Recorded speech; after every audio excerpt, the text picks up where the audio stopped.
Good morning to those that are joining me here in the Pacific, and good evening to everyone in Belém as you enter the final stretch of COP30.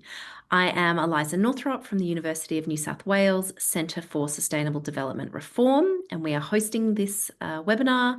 And I will be moderating today's discussion. We are very excited to have this opportunity to participate in the COP30 Virtual Ocean Pavilion and be with you today.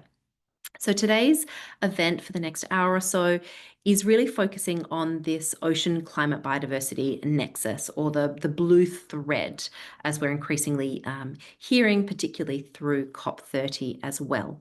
And our event really will be focusing on looking at what parties have communicated in the most recent round of nationally determined contributions communicated under the Paris Agreement, looking at the ocean-based actions included in this most recent, the third round of NDCs since 2015, but also comparing those to what we're starting to see coming out of the biodiversity regime, and particularly National Biodiversity Strategy and Action Plans, NBSAPs, and exploring the synergies between the ocean-based commitments in the NDCs and the emerging ocean-based commitments in the NBSAPs, and what this means moving forward for implementation over the coming years as we are trying to respond to the global calls coming out around enhancing ocean climate biodiversity action.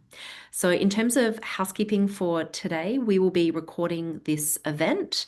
For everyone that's not able to join us, this cuts across many time zones. We have 4 panelists joining a discussion after a short presentation on the analysis from myself. And again, due to a number of those panelists being in time zones where it's the middle of the night, they've sent in their responses via recording. So hopefully a really engaging and informative next hour. If you have questions, hopefully we'll have some time at the end. Please put those in the question box. All right. So, as I mentioned, we, the University of New South Wales, are launching a new analysis today where we look at all the ocean-based actions included in the most recent round of NDCs. As I said, we're now in the third round of NDCs under the Paris Agreement, and really looking at how these commitments align with what has been communicated by countries through their NBSAPs at the same time. As many of you would have heard through other events or publications, we really are experiencing an unprecedented opportunity to align these two agendas, because for the first time we've got the obligation to communicate new and updated NDCs under the Paris Agreement, but also countries following the finalisation of the Kunming-Montreal Global Biodiversity Framework a few years ago have the opportunity to submit new and updated NBSAPs. So really, for the first time, we have these national target setting processes coming together, which offers a real opportunity both to align these targets and actions in the commitment vehicles themselves, but then really move forward in an integrated implementation agenda. So this is very much where our research is coming from, is to understand what we see in these most recent targets and what that means for countries moving forward.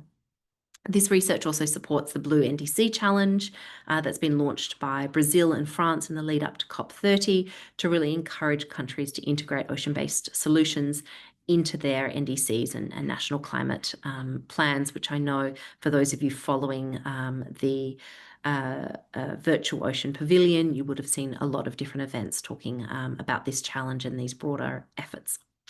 So on the screen now is obviously the paper that we are launching today, and I'll talk about this in a lot more detail, but to give you a quick summary, we undertook a comprehensive analysis of 123 new and updated NDCs. That includes all of the NDCs that were communicated as of today, really. The 19th of November. So incredibly recent analysis of everything that's out there. as well as the NBSAPs from countries that had communicated an NDC as well. And that was 28. So 28 countries have communicated both, 123 countries have communicated an NDC. So that was our starting point. I'll talk you through the results of that in a second. Our analysis also looked at a comparison of the ocean-based commitments that we saw in this round and compared them to what we saw in the last round of NDCs that were communicated sort of 5 years ago, to see whether we're seeing more ocean-based actions emerging in line with these efforts, like the Blue NDC Challenge, that's encouraging more countries to look to the ocean as a solution for climate change. So coming back and sort of presenting a little bit of the why behind this, as I've mentioned in the opening, we're increasingly seeing the importance of aligning the climate and biodiversity agendas more closely, not only because the opportunity presented through the NDC and NBSAP communication at the moment, but there is definitely more of awareness of just the interconnectedness of these agendas, and that you really can't pursue their implementation at the national level or the international level in silos, particularly when it comes to the ocean. As we know, the ocean really does double duty for our planet. It absorbs, 20 to 30% of global emissions. It also holds, approximately 80% of the world's biodiversity. So really protecting the ocean and taking measures to include the ocean in our plans has huge benefits in terms of climate change as well as biodiversity. We also know that the loss of ocean ecosystems through development, through infrastructure, lack of protection, ocean acidification, only makes a number of these problems worse. When we damage these vital coastal and marine ecosystems, such as mangroves, coral reefs, seagrasses, salt marshes, they release trapped carbon, which is a huge issue in a number of the analysis that we've undertaken, which I'll speak to. So when we look at the agenda under the Global Biodiversity Framework around protection and conservation, that's not just important from a biodiversity perspective, but incredibly important for preserving those blue carbon ecosystems and their ability to continue to sequester and store carbon indefinitely. And lastly, a healthy ocean benefits everyone. A lot of today we'll be looking at the role of small island developing states or big ocean states in developing and advancing ocean-based climate solutions.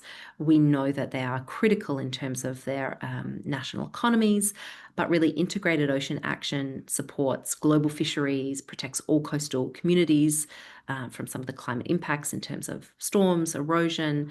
It maintains ecosystem services worth, trillions globally.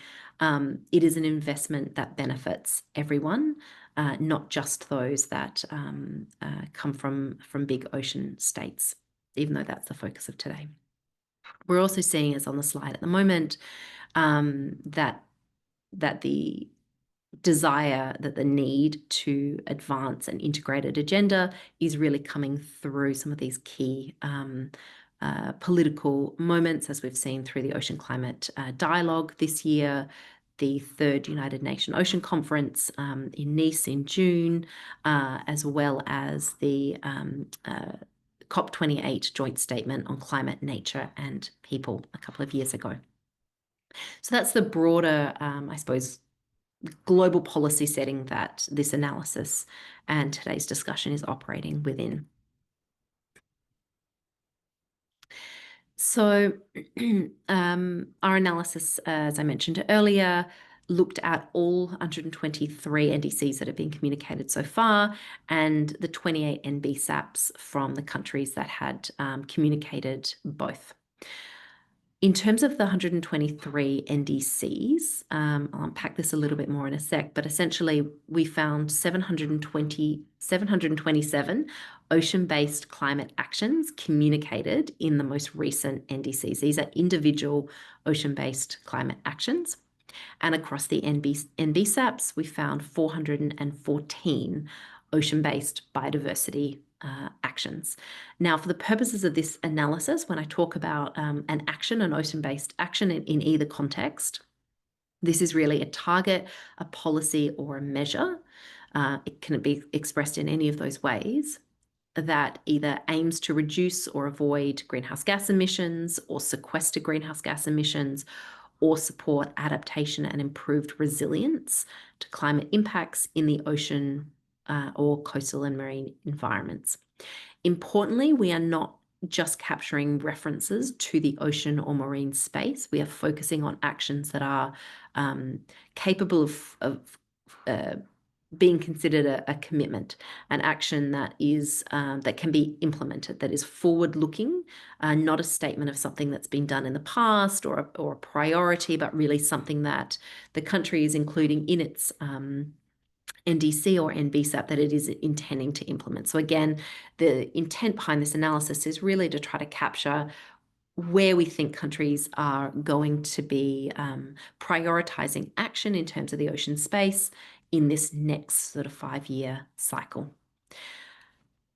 And in case you're sort of new to this space and perhaps unaware of potentially the tremendous benefit that the ocean plays in terms of climate action, just highlight one or two pieces of research that have been done over the last 5 years that are trying to really tackle this question of moving the ocean from a place of being a victim to climate change, which it certainly is, in terms of heavily impacted through ocean acidification, as I mentioned, warming temperatures as well. We are at a crucial tipping point of in terms of the ocean's vulnerability to climate change, but the ocean, its ecosystems and economy can be a tremendous source of solutions. And again, this is very much what is sitting behind the Blue NDC challenge and the importance of capturing these actions through the analysis that I'm speaking to today. So there's been 2 reports that have aimed to quantify the mitigation potential of ocean-based solutions. The first one came out in 2019 from the High-Level Panel for a Sustainable Ocean Economy. I was a co-author on that. And then we did an updated report a couple of years ago in 2023. And just a very quick snapshot of what this looked at and sort of some of the figures that came out. The 2019 report looked at 5 main sectors, which shouldn't be a surprise to you. And these are also the sectors that we cover in our analysis where we map the actions: ocean-based renewable energy, ocean-based transport, coastal and marine ecosystems, the protection and conservation of those, as well as looking at efforts to reduce the emissions intensity of fisheries, aquaculture, and looking at dietary shifts to low carbon sources of protein. And lastly, carbon storage in the seabed. Adding the potential of all of those, the mitigation potential of all of those solutions together got us to the potential of a 12% reduction by 2030 of emissions, which is significant. When we updated that analysis in 2023, we added 2 additional sectors, looking at ocean-based tourism, phasing out of offshore oil and gas, which is very topical at the moment around COP30 and really the need to phase that out rapidly, as well as additional opportunities around carbon capture and storage. That percentage reduction bumped up to 18% for 2030. We also have that analysis for 2050, which offer much larger results. Key message from this is that it really is an incredibly impactful source of solutions. So when we're talking about the importance of including ocean-based action in NDCs, this is not a peripheral issue. This can have real emission reduction benefits if countries are able to put the technical, the financial, and the political support behind implementing these solutions. Another way to look at some of these sort of tonnage or emission reductions is based on the 2023 report. It's equivalent to 4 times the annual emissions of the European Union. So again, this is a major source of solutions. which is why this analysis is important. So to get to speaking through some of the details of the report, which I've got a link at the end of the presentation for you to access. As I've mentioned, we looked at all NDCs communicated as of today. Of those, 96 came from coastal or island parties to the Paris Agreement. Of these, we found at least one ocean-based climate action included in 85 NDCs of parties to the Paris Agreement. This translated, as I said earlier, to 727 individual ocean-based climate actions identified across these 85 NDCs that countries will be looking to implement over this next NDC period. Talked earlier about the importance of ocean-based climate solutions for big ocean states or small island developing states. As I said, we'll hear from a number of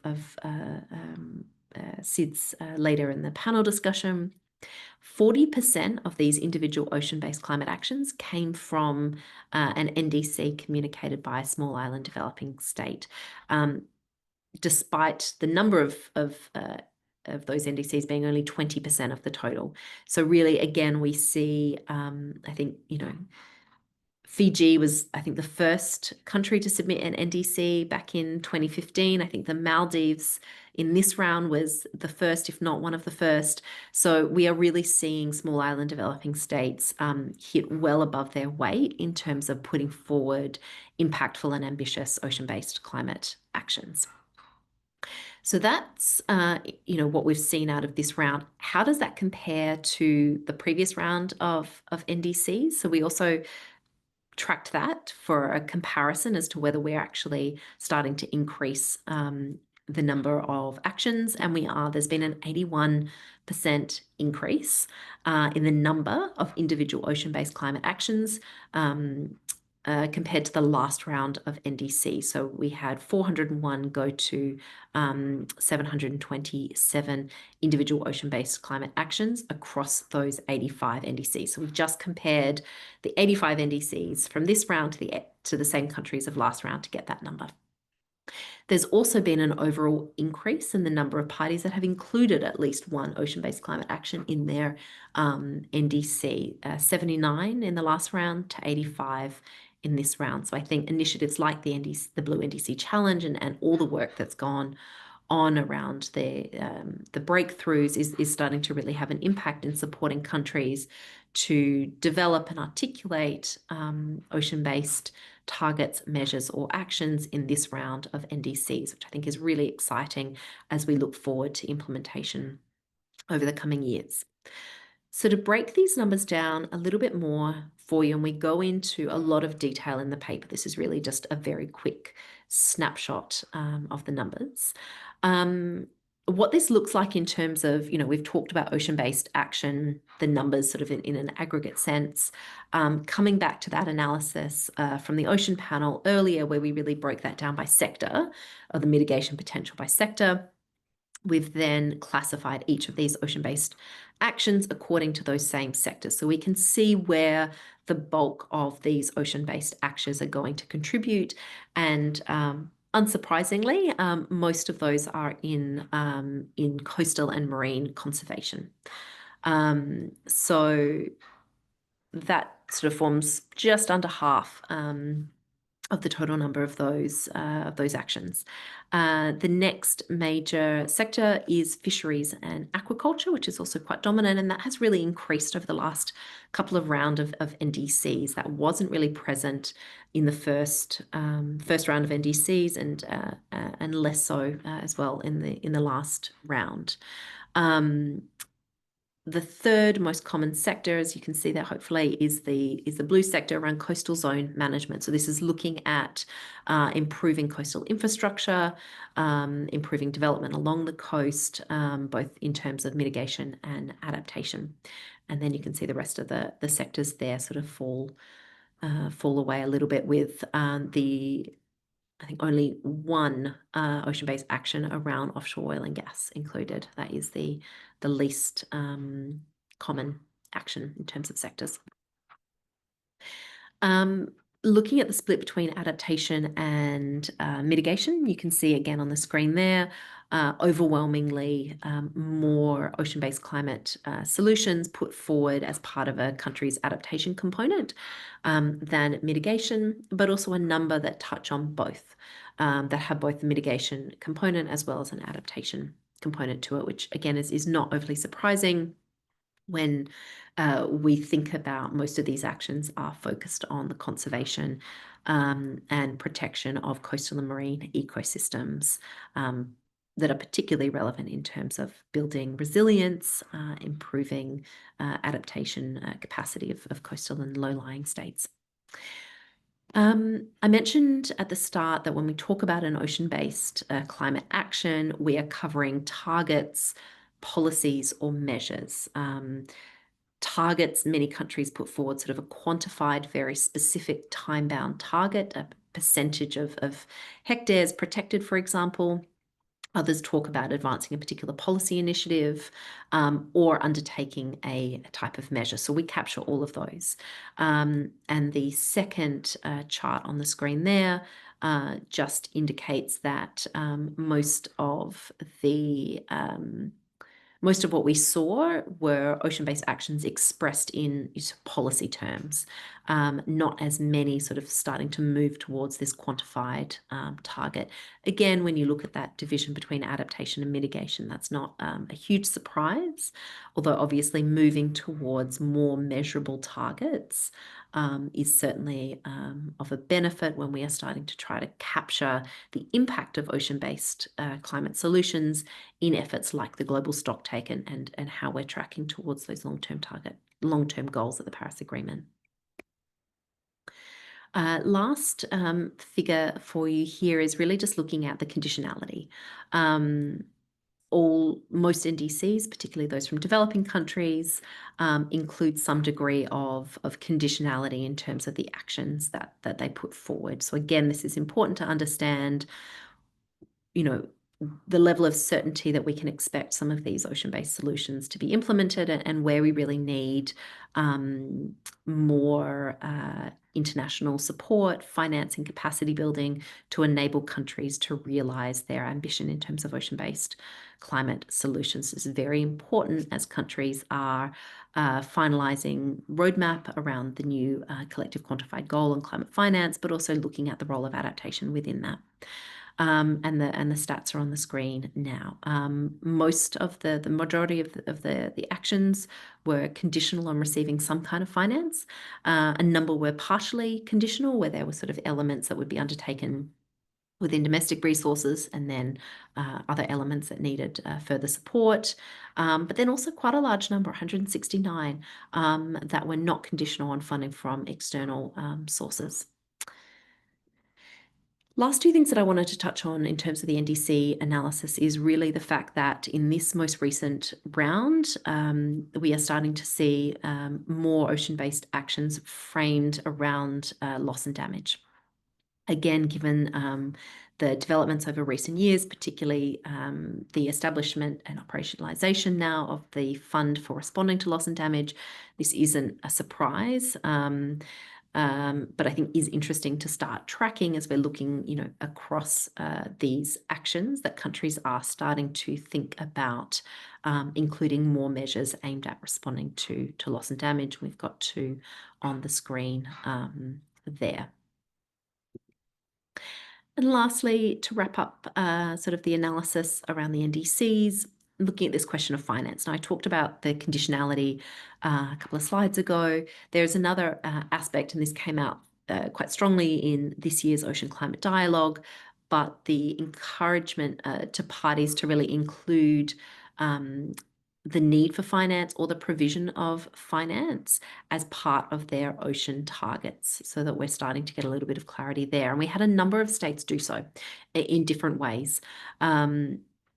We've got a couple of examples there, and really interesting. I think the one from Niue at the bottom is quite interesting, where you've got countries that are really including actions around innovative financing mechanisms that they are exploring and putting in place as a way of closing some of this ocean finance gap that we know that we know exists. So I think really tracking and understanding some of these financing mechanisms that are being communicated through NDCs is really important.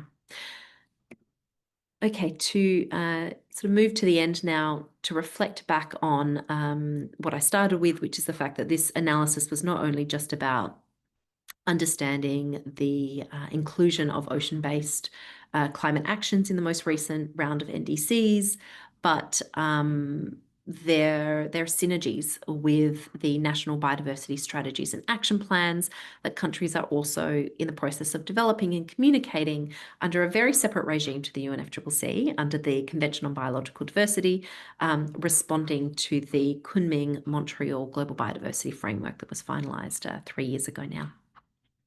So coming back to some of these numbers, as I said at the start, of those 85 NDCs that had an ocean-based action, 25 of those parties had also or has also communicated a NBSAP. So that was the basis of our analysis. Many other countries have communicated an NBSAP, but may not have included it, submitted their NDC yet. So this analysis, I think, will continue to develop as more countries have both commitments in place at the same time. There was also 3 parties that communicated an NBSAP that included ocean-based actions, but didn't include an ocean-based action in their NDCs, and we captured those in the analysis as well. Overwhelmingly, when we were looking at the ability of the ocean-based actions included in the NDCs and their ability to support implementation of the biodiversity targets or measures in the NBSAP, 96% of those interactions that we mapped and classified as either reinforcing, enabling, supporting, constraining, or counteracting, most of those were positive, classified as either reinforcing or supporting, which I think demonstrates a significant opportunity for policy cohesion between these two regimes in implementing these commitments domestically.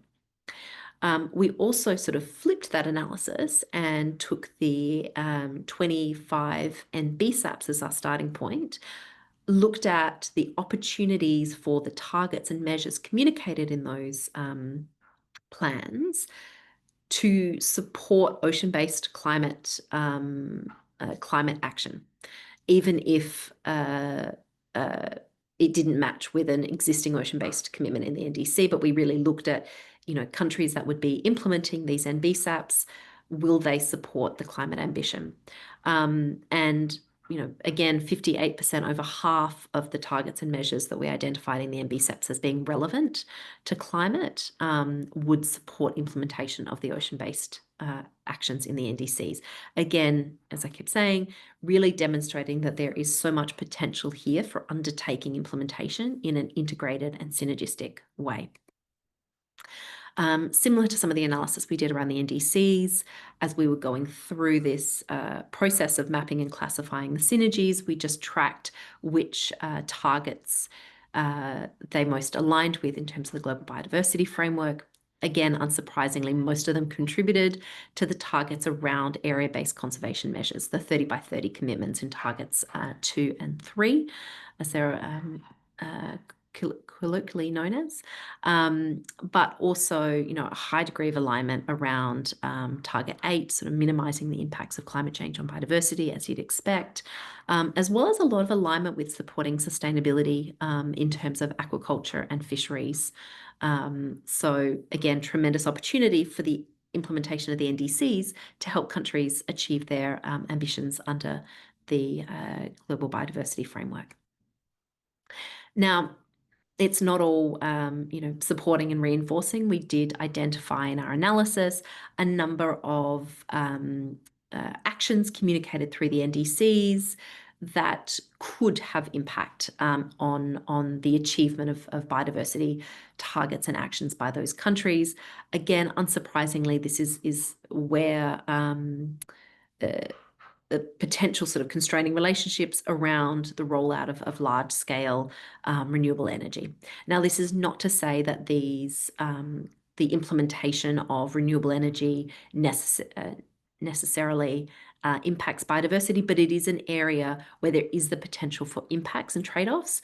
And again, understanding these impacts and dependencies across the two regimes means that we can undertake implementation in a way that doesn't constrain the achievement of biodiversity targets under the NBSAP and climate goals in the NDC. So this is, again, understanding where there is the potential for trade-offs is a necessary precondition to developing implementation plans. Finally, we identified a number of gaps and opportunities, primarily when looking at the NBSAPs and their ability to contribute to ocean-based climate action, but we weren't necessarily seeing similar targets, actions or measures communicated in the country's NDC. So there was at least 170 ocean-based biodiversity actions in the NBSAPs that had relevance in terms of climate mitigation or adaptation that could form an NDC commitment. Obviously, this may be due to a lack of coordination in the development of these policies. This also may be coming from a very strategic viewpoint. NDCs have a different legal status under the Paris Agreement than NBSAPs under the CBD. So we're not suggesting necessarily that the same commitments need to go in both, but again, understanding where implementation of your biodiversity goals can also support broader climate ambition, I think is a really important key message, again, for countries as they move forward into implementation and into securing some of that financing for their ocean-based solutions. So to wrap up, we outline 5 main recommendations and a number of sort of sub-recommendations within those and go into quite a bit of detail. So I'm just going to talk through these fairly quickly at a high level. Again, these are fairly well-known recommendations, but I think are really highlighted again as we look at, what countries are actually communicating through these NDCs and NBSAPs. The first is a real need to strengthen institutional coordination and governance. This is not new, this concept of policy coherence, but really having support available to countries to establish, cross-ministerial, cross-agency coordination mechanisms in the development of their climate and biodiversity commitments, but then also the development of the implementation strategies, as I keep talking about. And understanding how to do that in a really integrated way that improves efficiency, minimizes duplication, is of huge benefit domestically. In talking through sort of the mix of ocean-based targets, I mentioned a lot of them are policies. I think now that we're seeing more and more ocean-based climate actions being included in NDCs, I think it is important to start looking as how we move beyond policies to really including quantifiable targets so that we can start to really measure our progress in terms of utilizing ocean-based climate solutions. Ocean accounts, an effort that a number of our panelists will speak to in our discussion in a moment, is one way to really support the improvement of monitoring, measurement, and sort of verification of a number of these ocean-based climate solutions at that climate and biodiversity nexus. Third recommendation is really trying to prioritize ecosystem-based and nature-based solutions where possible. And this comes from a desire to integrate the implementation of these agendas so that we are having sort of win-win outcomes when we can use a nature-based solution to improve, coastal resilience or protect coastal infrastructure, really trying to prioritize that over sort of traditional grey infrastructure, for example, I think is a important way for countries to try to again integrate these two agendas. And finance. Finance is absolutely critical. We need more finance aimed at integrating these two agendas, developing, joint financial needs assessments for ocean-based climate biodiversity actions. How can we utilize the national biodiversity finance plans under the Global Biodiversity Framework to really drive greater alignment in terms of domestic financing for these agendas? And lastly, I've talked about this already really, is how can we create enabling frameworks to monitor and report on the implementation of climate and biodiversity priorities in an integrated way. And again, Ocean Accounts, as we'll hear from one of our speakers, is a really practical way to do that when we're looking at ocean-based climate and biodiversity actions in particular. And, some final thoughts, I suppose. We desperately need to fill the ocean financing gap. I think we need, well beyond 2 trillion to support implementation of the solutions and meet that mitigation potential that I spoke to earlier. As important as ocean-based solutions are to addressing the global climate crisis, it has to be accompanied by deep cuts in emissions across all terrestrial sources. This is not a silver bullet. None of these solutions should be seen in that way. It is just part of a much broader range of solutions where we need greater ambition and greater action right across the board. So that is the end of my fairly detailed talk through of the report that we're launching today. The QR code is on the screen there for you to access the report. It's also available on our website. All right, we are now going to move into the panel discussion today. And as I said, a number of our panelists are in time zones not conducive to this webinar, so we'll be hearing from them even more virtually, or at least recorded. So hopefully we've got their first one up. All right. Bear with me.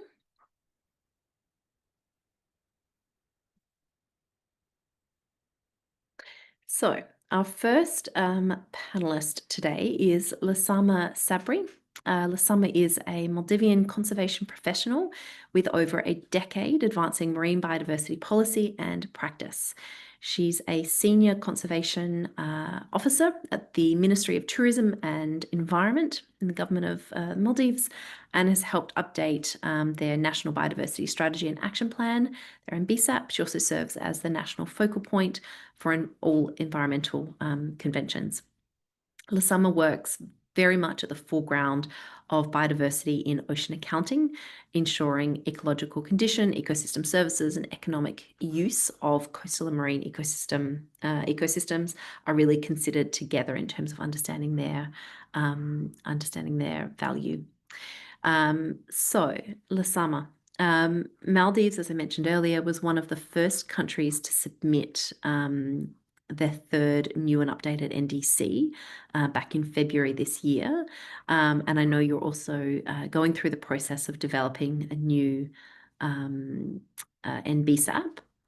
Can you speak to the ocean climate actions included in your NDC and how you see the potential for alignment with your priorities in terms of biodiversity protection?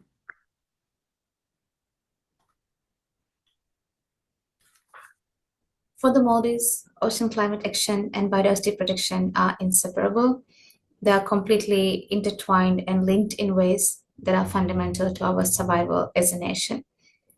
When we look into our third NDC, it includes quality of monitoring and restoration programs as central climate adaptation measures, alongside enhancement of marine ecosystem protections and marine protected areas. And I think here we need to really understand what's at stake. It's our coastal and marine biodiversity, which we depend on entirely as a country, and is also under severe threat. For example, rising sea surface temperatures and increasing in extreme weather events have caused widespread ecological damage to coral reefs and other coastal and marine ecosystems. And in this way, climate change has become one of the biggest drivers of biodiversity loss in the Maldives. And I think also when we talk about alignment between our NDC and our new NBSAP, we're really talking about something much bigger than just environmental protection or climate adaptation targets. We are talking about people's livelihoods, food security, and economic resilience. The updated NDCs emphasis on ecosystem-based approaches and valuing natural capital reflects this reality perfectly.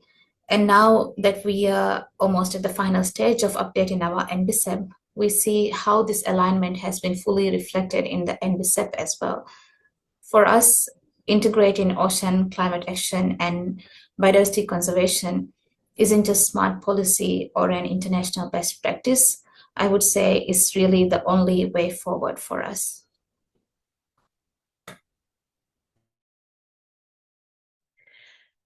Many SIDS, including the Maldives, face acute climate and biodiversity pressures, as you've alluded to, while also having sort of limited technical and financial capacity to implement really complex accounting frameworks, which I think, ocean accounts can often be perceived to be. How can the international community actively support small island developing states to develop ocean accounts as an, foundational framework for delivering the data needed to report on these two agendas, so that island nations like the Maldives can better document their biodiversity assets, access climate finance, and really strengthen these NDC and NBSAP synergies without bearing that full burden alone. As a small island developing state, the Maldives faces some of the most acute climate and biodiversity pressures on the planet. And yet we also have the same challenges as other small island developing states when it comes to limited technical and financial capacity. And I think ocean accounting is one of those areas where it's a really complex framework. So we need guidance and support from international community to implement our ambitious goals here in the Maldives.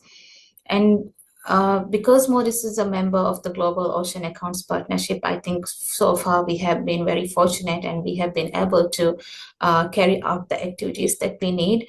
We have been able to get support when it comes to advisory support, help in securing funding.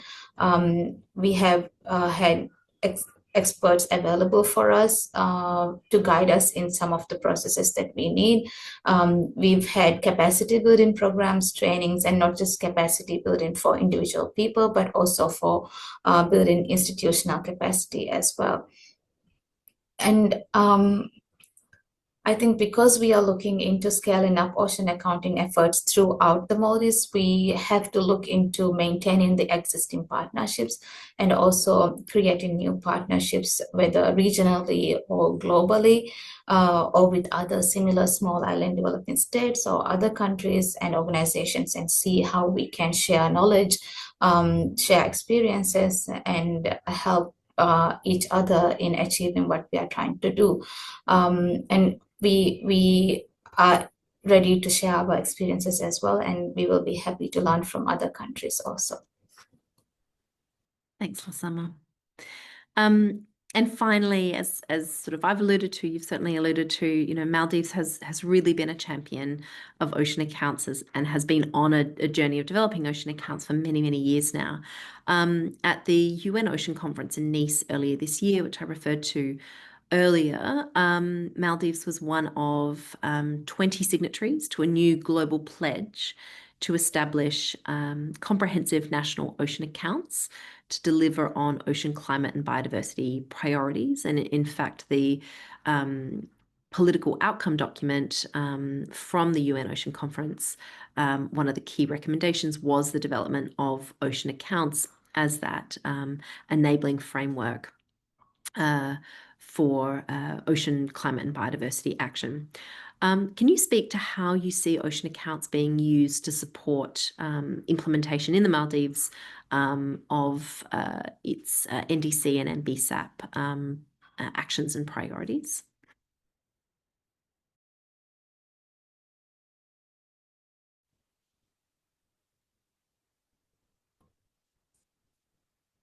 We are really proud to have been part of the pledge on ocean accounts. And for us, ocean accounts are absolutely critical because they provide the data that we need to effectively inform and implement actions. Here in the Maldives, we have a huge challenge with not having the required baseline data to inform decision making or inform conservation planning or climate action. And I think ocean accounts provides us with a huge opportunity here. It can be because it can be a solution for the data challenge that we have. Ocean accounts provides us with environmental, social, and economic data, and because of this, ocean accounts is an opportunity to implement and monitor both our NDC and NBCEP. In practical terms, I would say ocean accounts can be utilized as an integrated monitoring system that allows us to track ecosystem health and climate impact simultaneously. And it can also help us coordinate our monitoring and reporting obligation across climate and biodiversity conventions. So I would say rather than having separate tracking systems, for example, for coral reef restoration targets in NDC and our marine protected area goals in NBCEP, ocean accounts can give us a unified framework to measure progress on both simultaneously. And in this way, it not only reduces our reporting burden, but also helps us to make better informed decisions about where to invest our limited resources to achieve maximum impact across both climate resilience and biodiversity conservation objectives. Thank you so much, Lasama. And I should say, if anyone is interested in understanding more about ocean accounts, we host the Secretariat of the Global Ocean Accounts Partnership. I think we can put some more information in the information around this website and can direct you to that on our website as well. Moving on now to our second panelist, who's also joining us via a video recording from the Seychelles, is Anneke Farao. She's the Coastal Wetlands and Climate Change Project Manager for SECAT in the Seychelles. She manages and coordinates project activities from the day-to-day project implementation to the overall coordination of SECAT's portfolio. She has substantial experience in environmental management. She started within the Program Coordination Unit and later UNDP program within the Seychelles. She holds a master's in environmental management and a Bachelor of Science in Geography and Environment from the University of Seychelles. We're delighted to have her join us. So Seychelles Blue Economy Strategic Framework and Roadmap highlight the importance of the ocean as a key sector for development of the Seychelles economy. Can you speak to and really introduce the work of SECAT in supporting the ambitions of the Seychelles regarding protection and restoration of the ocean and the coastal and marine ecosystems within its waters?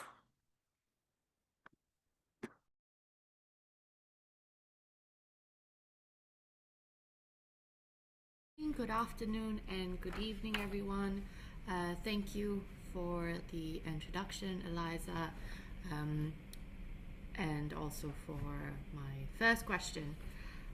So my name is Anik, and as Eliza has said, I am the Coastal Wetlands and Climate Change Project Manager at the Seychelles Conservation and Climate Adaptation Trust. So pertaining to the first question, with an exclusive economic zone of 1.37 million square kilometers, a land area of just about 455 square kilometers, and of course a population just above 90,000, mainly concentrated on three main islands, Mahé, Praslin, and Ladig, Seychelles' current and future prosperity is uniquely linked to its marine and coastal assets. Fisheries and tourism are the two main pillars of its economy, GDP, and employment. So the Seychelles Conservation and Climate Adaptation Trust, SECAT, plays a pivotal role in safeguarding these assets and advancing the country's blue economy vision. SECAT's goal is to competitively grant at least $750,000 per annum to support the stewardship of Seychelles' ocean resources, island life, and blue economy. Through innovative financing mechanisms like the Debt for Nature swap and the Blue Grant funds, SECAT channels resources directly into community-led and science-based marine initiatives. It empowers local stakeholders, NGOs, businesses, and individuals to lead projects that restore coral reefs, rehabilitate mangroves, and improve fisheries governance. SECAT also co-manages proceeds from the world's first sovereign blue bond, ensuring long-term funding for marine protected areas and sustainable ocean use. This model not only supports ecosystem protection, it also strengthens local capacity, encourages innovation, and helps ensure that the Seychelles' ocean resources continue to benefit both present and future generations.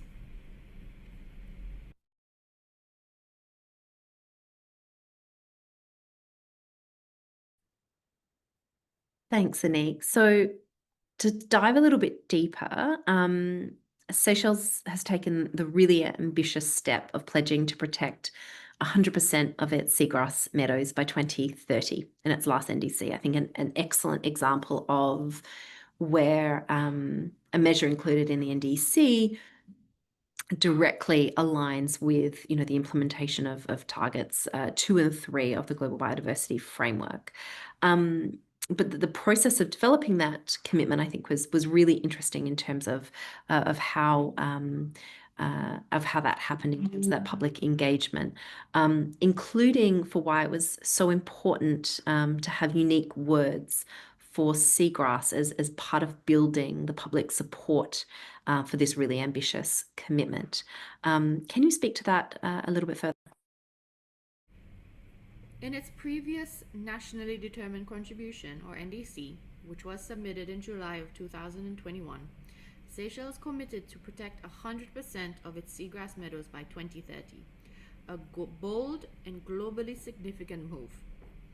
Seagrasses are carbon sinks, nurses for marine life, natural coastal defenses, amongst other important ecosystem services that it provides.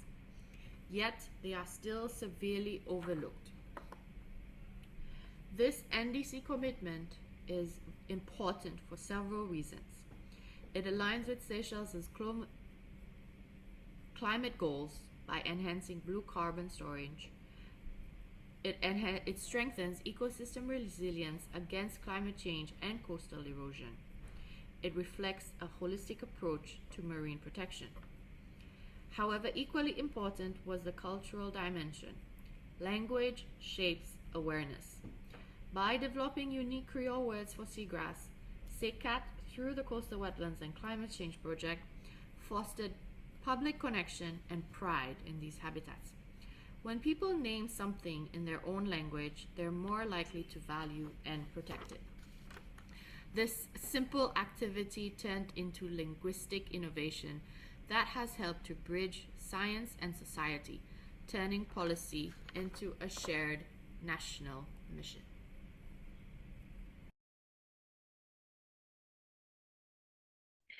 Thank you so much, Anik. I think it's a really important commitment to follow, and I think there's a number around the world, particularly recognizing the really unique and important value that seagrass plays as a blue carbon ecosystem, and as I mentioned, not just protecting and restoring, but really making sure that we're not further degrading these important ecosystems as a key measure in terms of achieving our climate and biodiversity outcomes.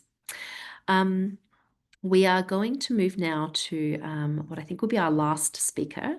Our final speaker was going to be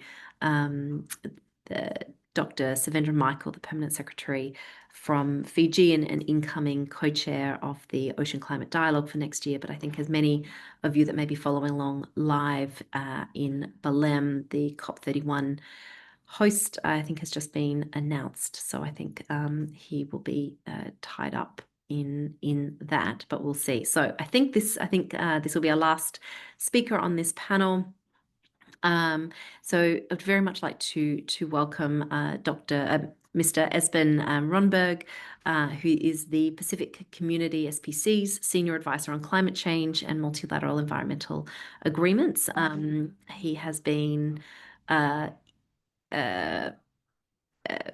he's been involved in the climate change negotiations right since the start of the UNFCCC back in 1992.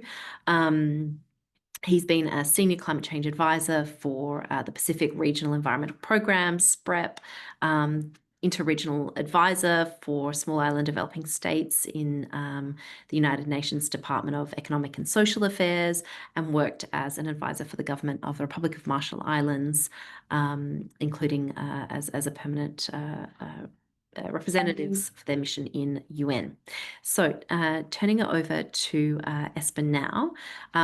As I've talked about at length as part of this webinar, our analysis really demonstrates the critical role that SIDS have played in advancing ocean-based climate actions in their NDCs and NBSAPs. Looking ahead in terms of the next couple of years, when we'll have, UNFCCC COP31, as well as CBD COP17 next year. So next year is bringing together both of these agendas. How can we use these political moments and processes to really advance tangible projects that support SIDS in implementing their priorities? For Pacific SIDS, we need to seize the momentum from these international events and to seek to hold our development partners accountable to the pledges that they have made. We make great use of these opportunities that come up here at COP30 to articulate and explain the challenges, concerns and needs of Pacific SIDS. The Pacific is severely constrained in accessing financial resources for all climate change action due to our small size, limited resources and capacities, geographical distance and dispersion, and the relatively high transaction cost that comes with doing work in the Pacific. Despite the recognition of SIDS special circumstances in multiple international negotiations and declarations, there remains a gap in operationalizing this recognition into tangible support. For Pacific Island countries, ocean-based actions are central to our resilience and sustainable development. They have the potential to protect and sustain island resilience. However, these opportunities cannot be realized without equitable access to finance and technology and the requisite capacity building. This is where the role of regional agencies is so crucial and so critical to the Pacific in supporting and coordinating these efforts across the region. Thank you.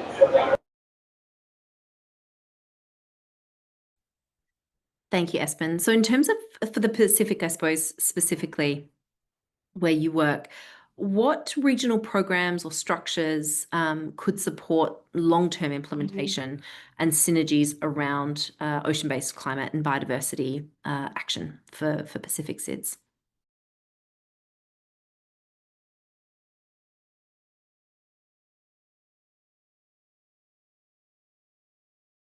We need to establish and sustain national ocean monitoring capability across the region, and we need to align this with the Sustainable Development Goals. We must make capacity building continuous. It has to be beyond one-off training. It has to cover the full value chain of observations, sampling, quality assurance, quality control, instrumental upkeep, data management, analysis, and also open regional data access.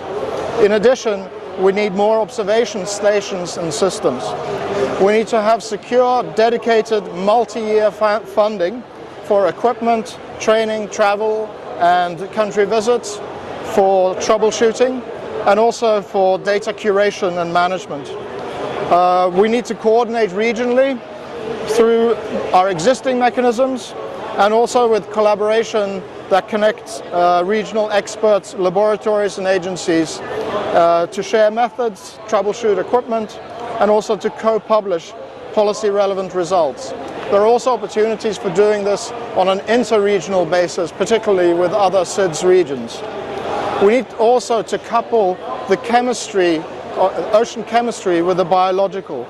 We need to add coordinated biological response monitoring and harmonized experiments on high-value species so we can set thresholds and improve forecasts. This will make our data and results more meaningful to our governments, communities and stakeholders in the region, and can thereby influence policy. Thank you.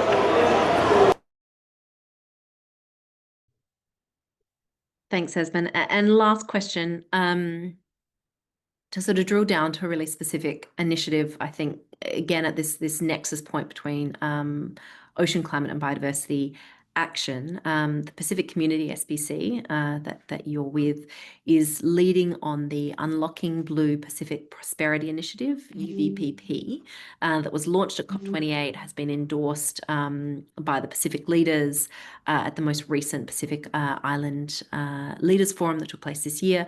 How can this initiative, really viewing the Pacific as a blue Pacific continent, how can that support the Pacific achieve their ambitious commitments at the nexus of ocean climate and biodiversity action?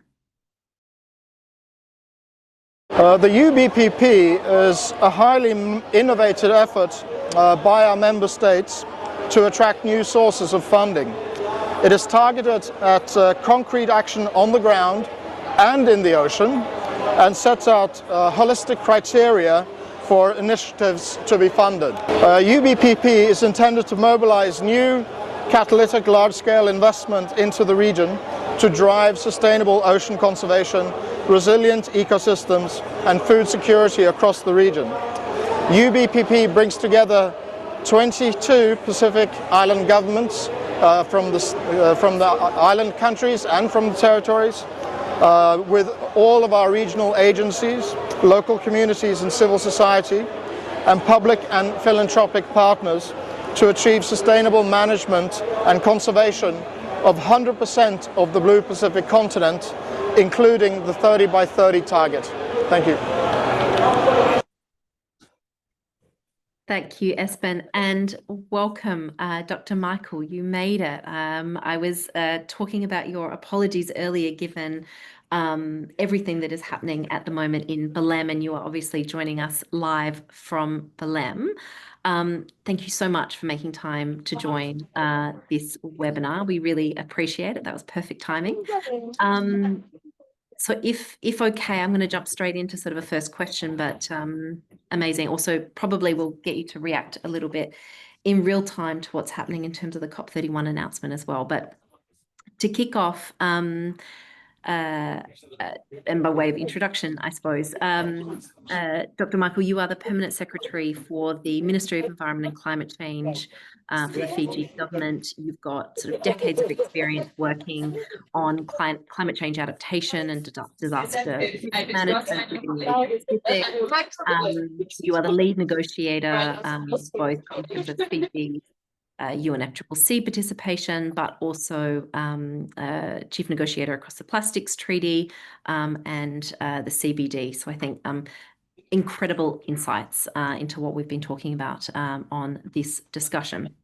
I also wanted to formally congratulate you, I think, on at COP30, your role as co-chair of the 2026 Ocean Climate Dialogue kicks off. So congratulations for that. The first time a small island developing state is co-chairing that really important dialogue, and this entire event has really been about SID's leadership in terms of ocean-based climate and biodiversity action. So turning to your role as co-chair this year, what are some of your priorities? What would you like to see, come out of that dialogue as we've got 123 NDC commitments, 743 ocean-based actions in those NDCs.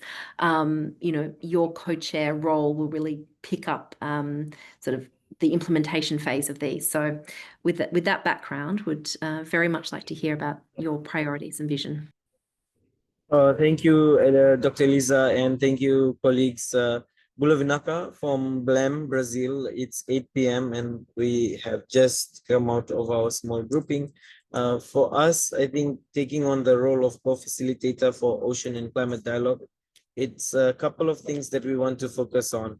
We have a roadmap or a work plan that was developed that came out of the recommendations report from the dialogues last year.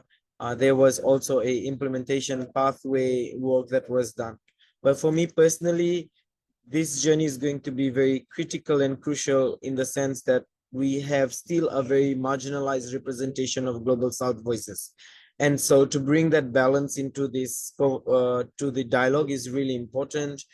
You would see that as Friends of the Ocean and its grouping, we have a wide array of experts in the Global South that are not tapped upon to provide their perspectives through this dialogue. So my first motive would be to realign the way in which we are doing the dialogues and really bring to play a opportunity for the Global South to share their experiences, their understanding of the different areas that they are working on, and then to bridge those knowledge gaps between the Global North and the Global South.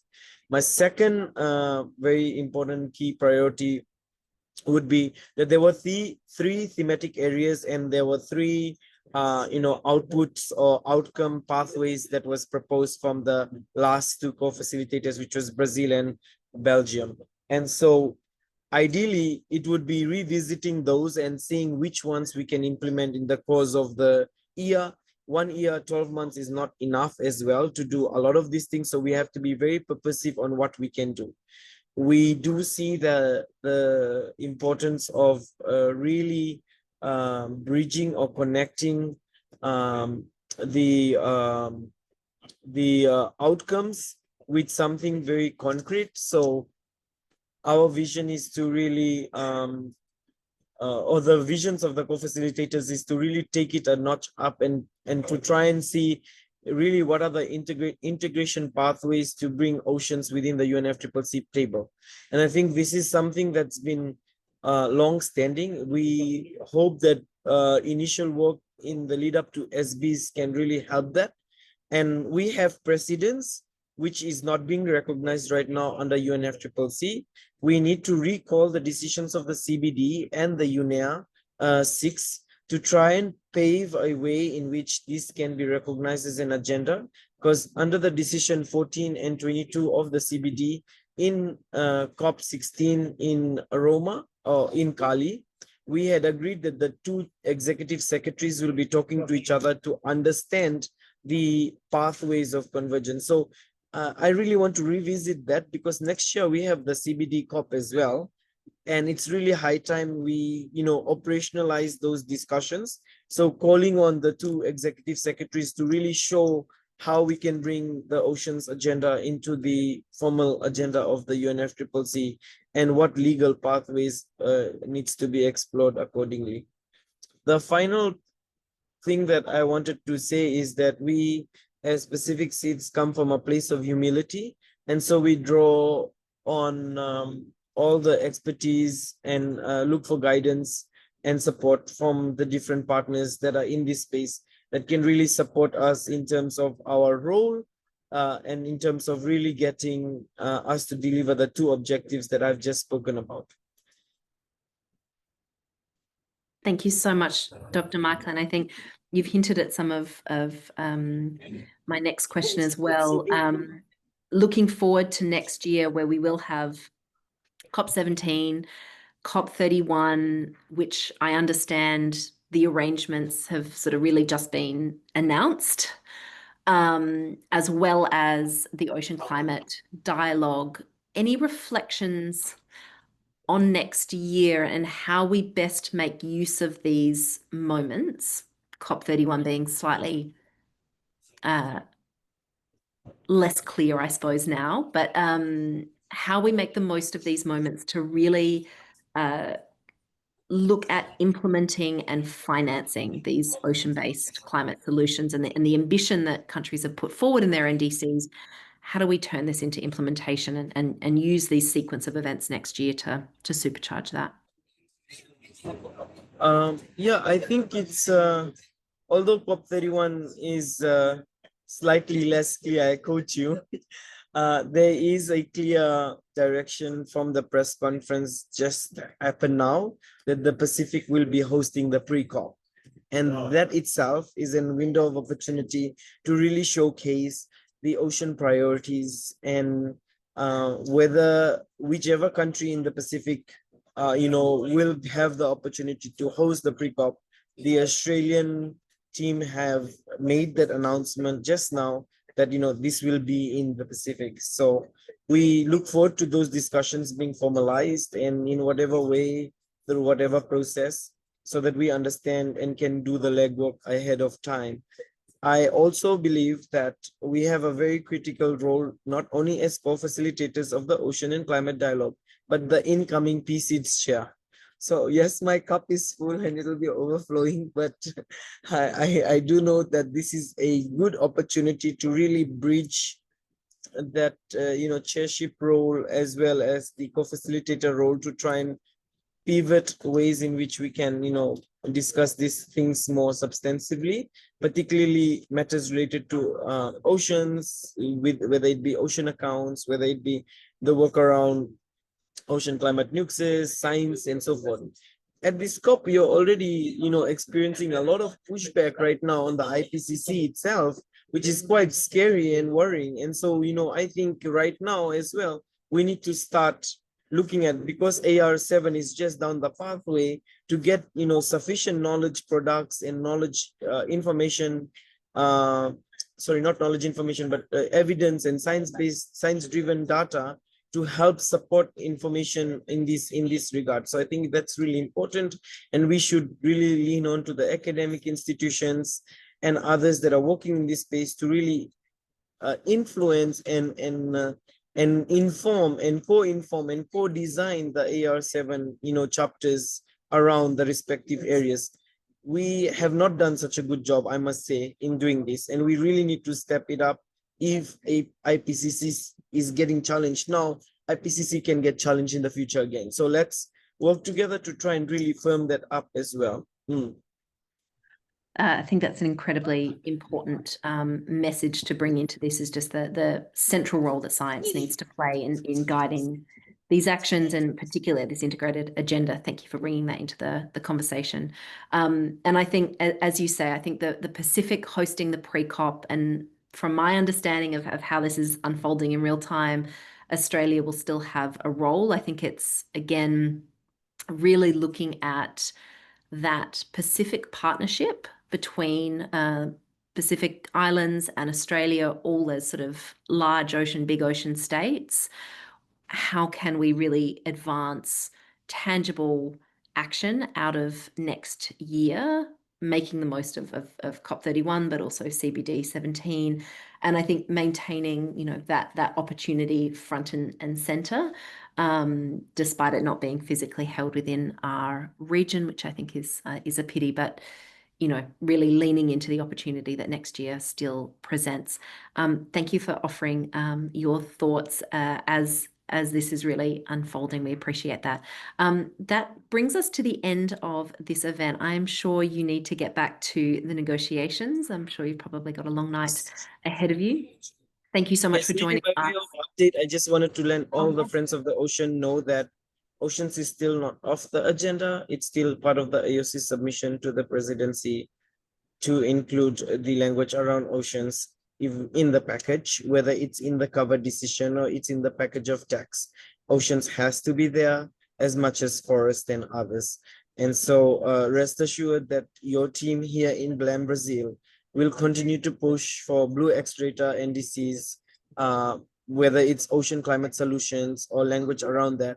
There are enough opportunities and areas where we could integrate text. So please keep a lookout on the new iteration of the text that is supposed to come out tomorrow morning, and do let us know via email or via text message on WhatsApp if there is any language you can propose around oceans for this to be sustained or maintained within the process. This is very, very crucial for us. It is AOC's position and its 39 member countries. It is a ILAC position right now. ILAC is also supporting that. And so I think it's really important for us to also understand that, for countries like EU and others, there has to be language that is mutually accepted by all parties. We're happy to shop this around, but we will need all eyes on the new text tomorrow morning or later this night, which is your night, my morning, to help us and guide us with the process. And please keep us in your prayers as we go through the last 48 hours of this meeting. Thank you, Dr. Michael. What a wonderful way to end on. Good luck over the last couple of days. I know that they will be late nights. I think judging from the applause and the hearts, I think everyone that's watching really appreciated that real update on what is happening now. Thank you so much for joining us. Thank you to all of our panels that put time into preparing their remarks for today. And with that, we will close. Thank you very much.